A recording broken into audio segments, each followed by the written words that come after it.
This is Deepak, and today is, what is it today? Today is, I think, June 3rd.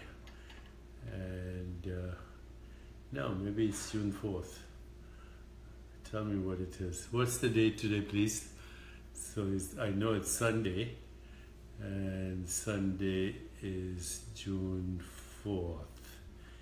Yes, so I'm looking for the question of the day that came in from Aurora, and the question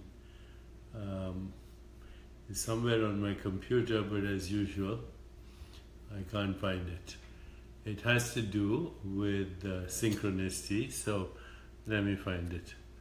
Okay, and then we'll start answering the question. How are you, by the way? How's everyone?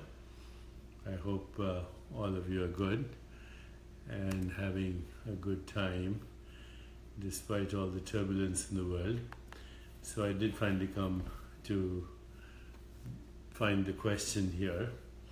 The question is from our discussion forum on discoveringyourcosmicself.com, and people are reading the book You Are the Universe, Discovering Your Cosmic Self and Why It Matters, co-written with Menas Kafatos, a cosmologist and quantum physicist and climate change expert. So today's question is, I began to realize the coincidence of things in my life through a butterfly effect of synchronicity of numbers which follows me around. 333, then 444, etc. Usually cars in front of me. Often this happens when I've asked the universe a question, and by feeling the vibration of energy in numbers, I feel connection in return to something bigger than myself. Often coincidences occur, and I'm looking for that synchronicity which makes me realize the flow of energy from myself to the universe and from the universe to myself is at its best, a window of endless possibilities.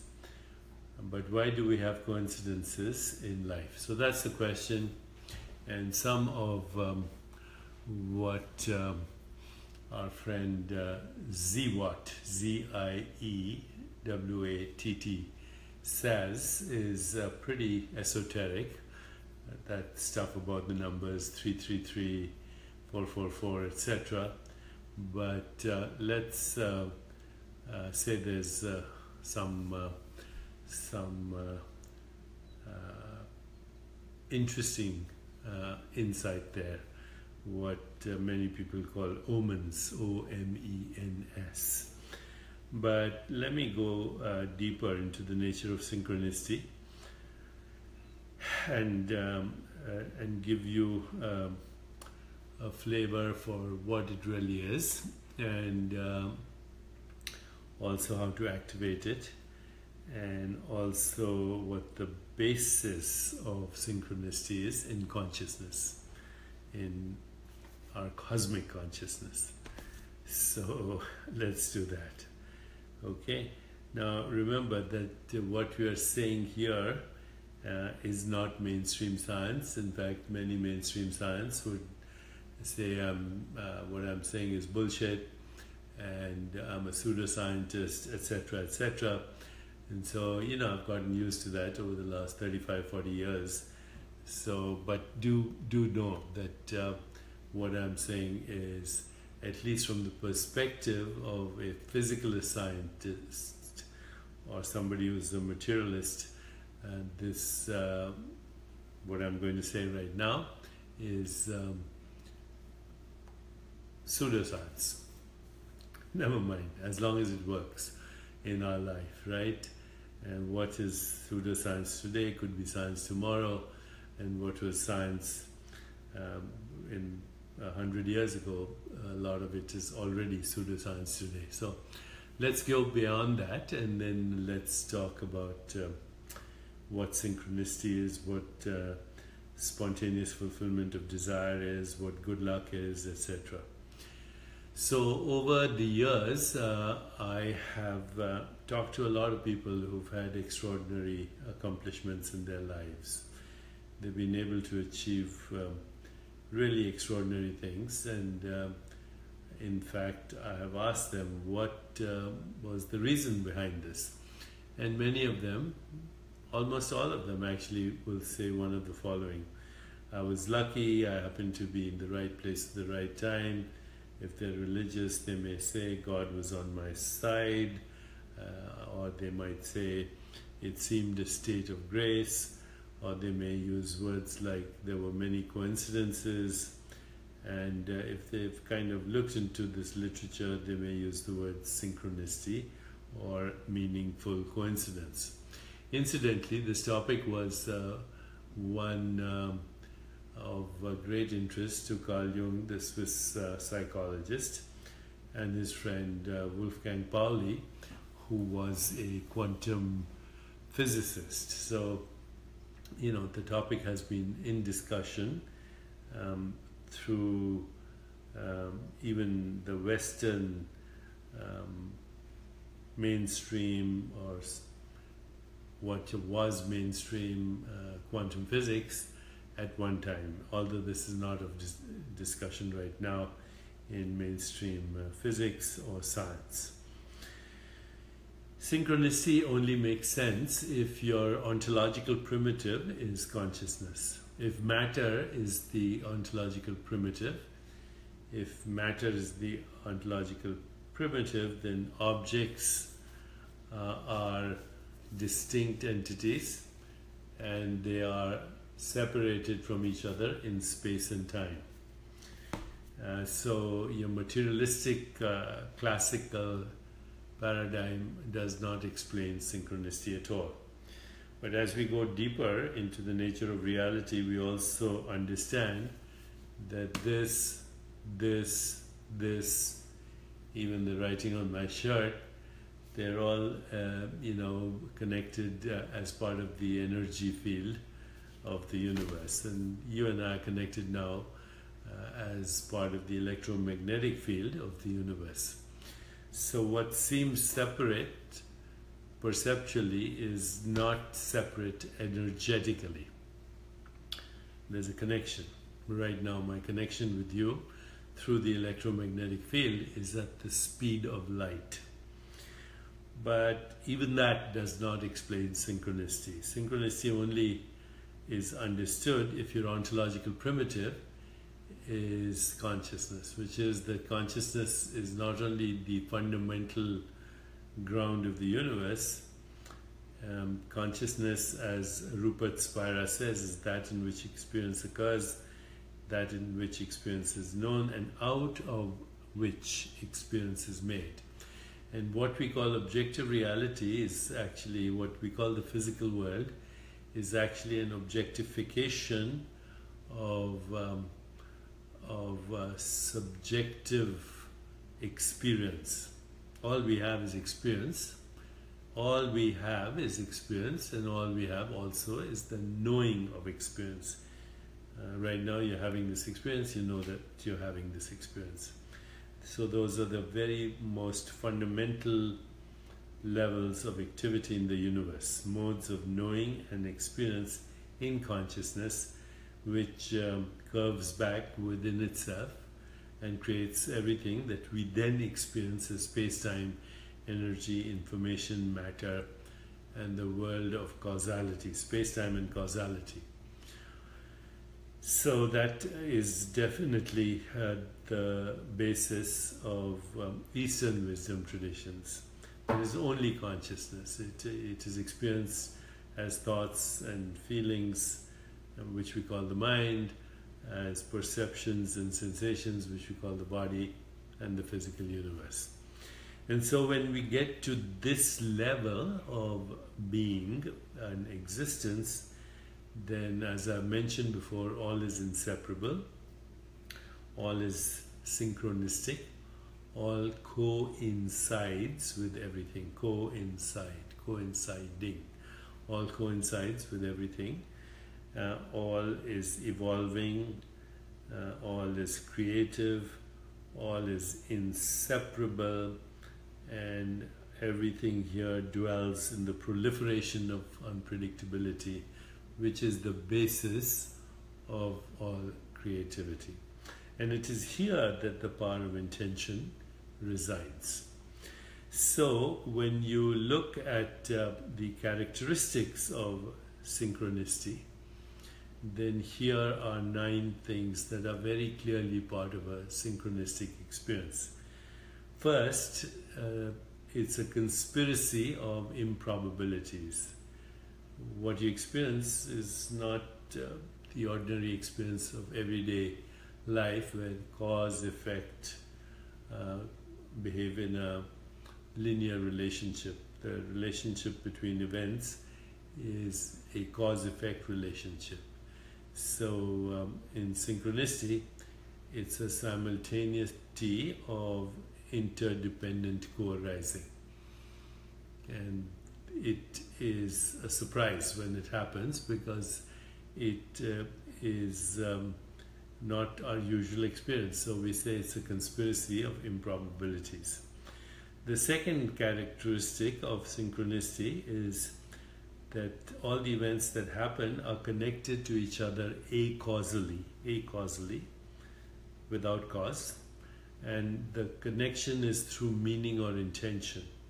So several events come together, one doesn't cause the other, and the orchestration of these several events coming together simultaneously has to do through a linkage which is around meaning and intention. Number 3, the synchronistic process is obviously a function of non-local domain of consciousness. The domain of consciousness, which is our ground state, which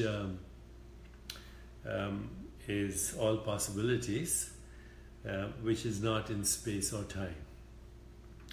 Number 4, as we experience synchronistic events, our awareness expands to higher consciousness, which has been mapped out in wisdom traditions as soul consciousness, cosmic consciousness, which is local and non-local awareness at the same time, divine consciousness, a connection to the divine in all that exists, and finally in unity consciousness, where we experience the entire universe as our extended body.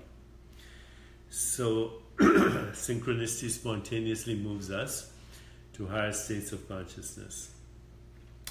And number 5, always there's an intention that is involved. The intention may be a strong conscious intention, or it may be a subtle intention that you may not be aware of, but it is triggered by a situation, circumstance, event, even déjà vu or some relationship, etc.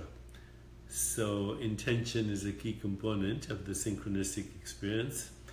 Number 7, when you start to experience synchronicity, your life starts to transform. There is the feeling of joy, of even ecstasy, ecstasis, stepping out.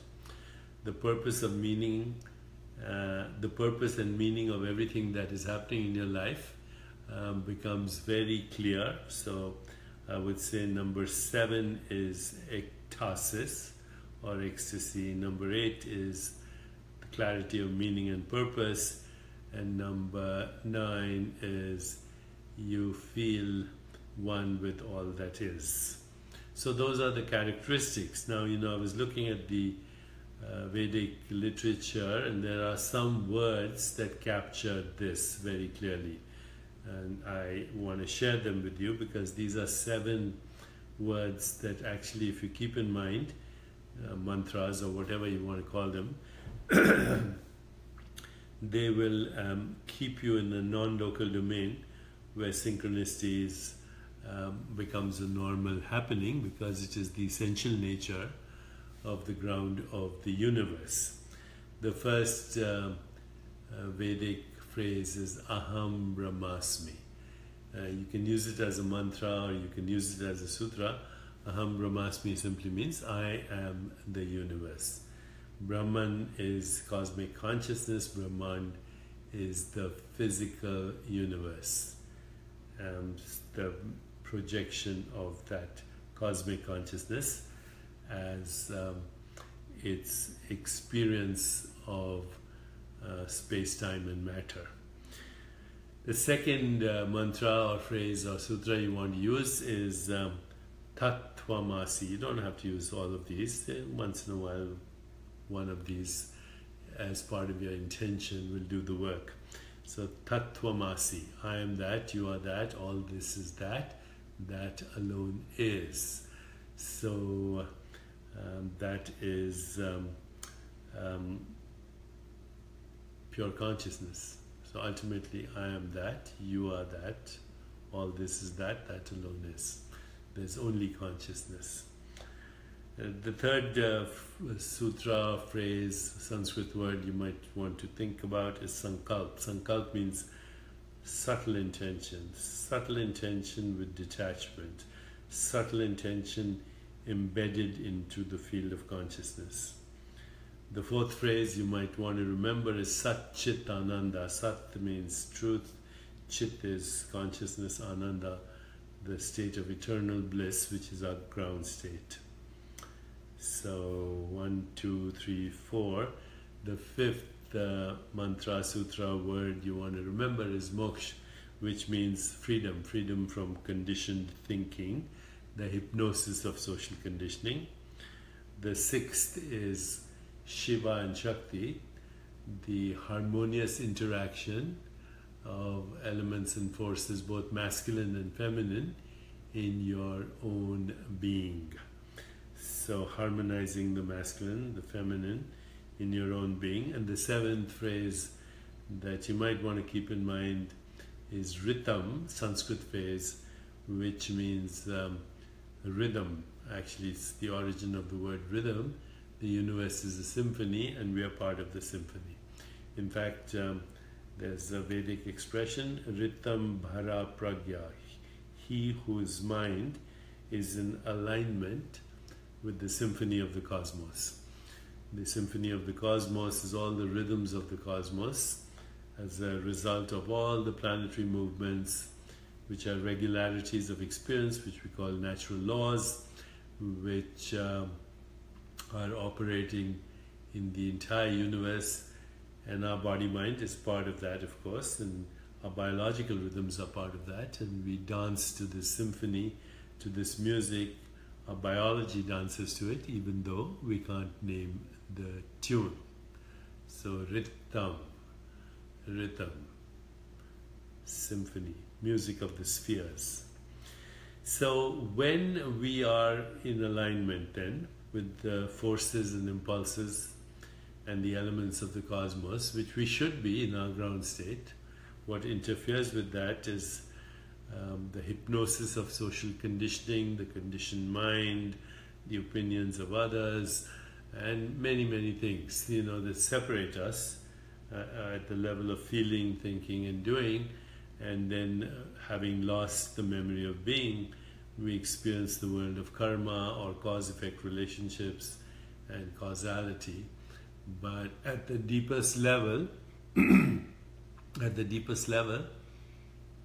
it's all simultaneous, interdependent, inseparable, co-arising and co-subsiding in awareness. So when we are grounded in our being, and those 7 magic words are good words to remember, then we have what is called Chitta Shakti. Chitta Shakti means, and Shakti is the word that defines the feminine aspect of God. Chitta Shakti is the Shakti of pure consciousness.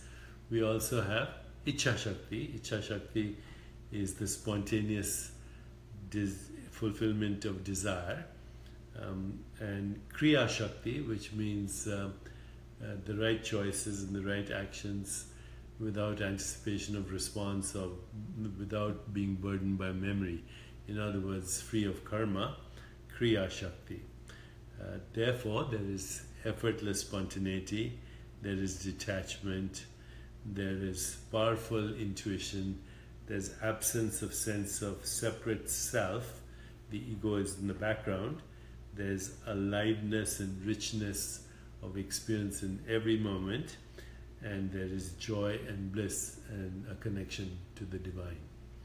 So that is how synchronicity works, according to the wisdom traditions that say that consciousness is the only ground of existence.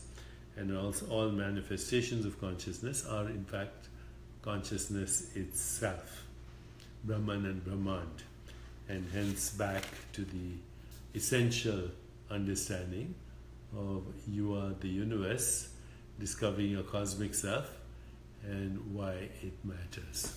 Paolo, D'Angelo and 35 others just shared. Thank you, Paolo, and thank you very, very much for sharing this conversation with others so we can all expand our awareness and move in the direction of a more peaceful, just, sustainable, healthier and happier world, because right now the world is definitely the psychopathology of fragmented minds and that we have basically taken to be normal. It's not normal.